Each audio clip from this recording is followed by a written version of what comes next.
Hey guys, Oblivion903 here once again, and welcome to the first episode of my brand new series, Flashback Friday. In this series I'm going to be looking back at some classic games, from true classics that revolutionised the gaming industry, to cult classics that to this day are still adored by millions of people, and also going to be looking back at some games that now that we play them again, we realise that they were just a little bit naff. And chances are they even were back then, but we still played them and we still had memories of them. But what better way to kickstart this series than with one of the true classics, one of the most iconic video games of all time, one of the most recognisable, and one that is still being re-released almost 30 years on and is still selling. And that game is none other than... Hello, it's me, Mario! That's right, Super Mario Bros. On the NES. Released almost 30 years ago now, originally in 1985 in Japan and the US, and later on in 1987 in the EU and Australia.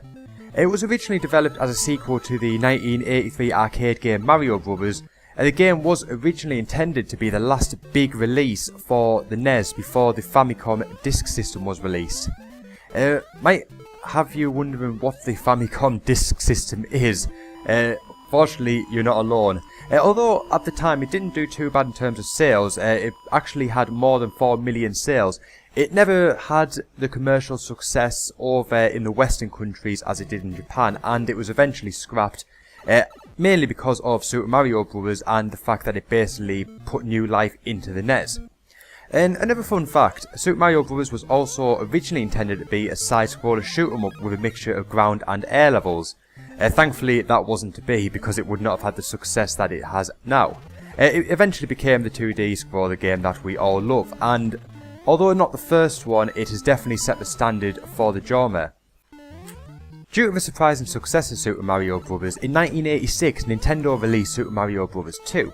Now that is not the same Super Mario Bros. 2 that us in the Western world all know and love. It was actually released to us later on as part of the All-Stars game on the SNES as Super Mario Bros. For Lost Levels. And then in the years that followed there was numerous sequels to the game, and although generally non-canon, they all follow the same concept. And then towards the end of the 90s, the Mario series branched off into 3D games as technology improved and they wanted to explore new possibilities.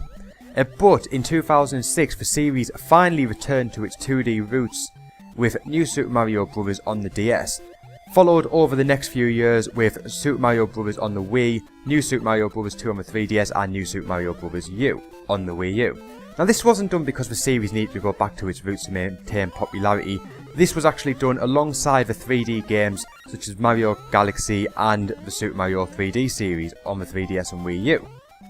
Some developers do go back to their roots, usually after they've made some really bright decision and completely mess the series up and they try and save face with the fans. Thankfully Nintendo don't have to do that because the Mario series is ever growing and getting more popular with no sign of slowing down. The Super Mario Bros. Series has long been the flagship series of the Nintendo consoles, being released on every console and numerous versions of the series during the lifespan of each one. There's been many spin-offs too, from Mario Golf to Mario Kart to Mario Party and numerous other ones as well.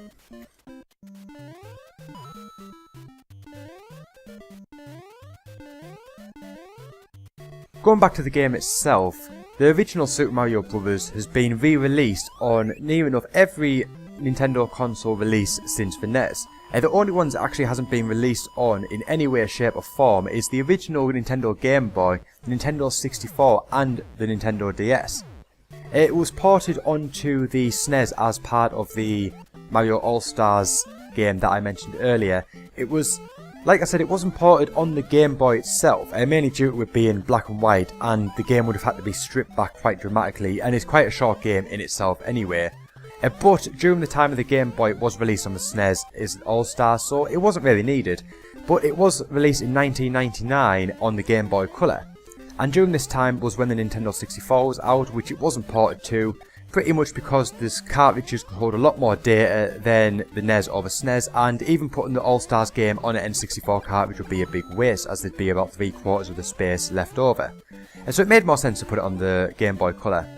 And then after that, it wasn't directly ported to the GameCube, but on Animal Crossing there was 19 hidden NES games, and Super Mario Bros. Was one of them, so it was possible to play it on the GameCube.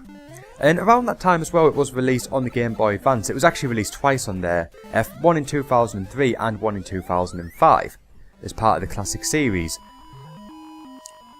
Although it wasn't ported to the DS itself, the Nintendo DS was out at the time of the second Mario port on the Game Boy Advance, and the DS has a Game Boy Advance cartridge slot in the back of it, so in actual fact it was playable on the DS, although not a direct port. Since then it has been released on the Nintendo Wii Virtual Console, as well as the 3DS and the Wii U Virtual Console. So it has pretty much been re-released on every console, and it continues to sell quite well today considering it is 29 years old. It's enjoyed by veteran gamers wanting to relive the past and new gamers who are new to the series and want to explore where the series came from. With that being said, that brings us to the end of this episode of Flashback Friday, and what a great way to kick it off. As I said earlier in the video, Super Mario Bros. Is one of the most iconic video games of all time, with selling more than 40 million copies. Is absolutely phenomenal, and in terms of standalone games, no game has managed to touch it, and I don't think one will anytime soon. And the Mario series continues to thrive, and every time one is released, the whole world goes nuts about it, and rightly so. It is an absolutely fantastic series, and one that has kept Nintendo in the position it is all these years, and the popularity doesn't seem to be going down anytime soon. So, that concludes this video. Thanks for watching, I hope you've enjoyed it. Please check out episode 2, and I will see you guys very soon. And until then, bye for now.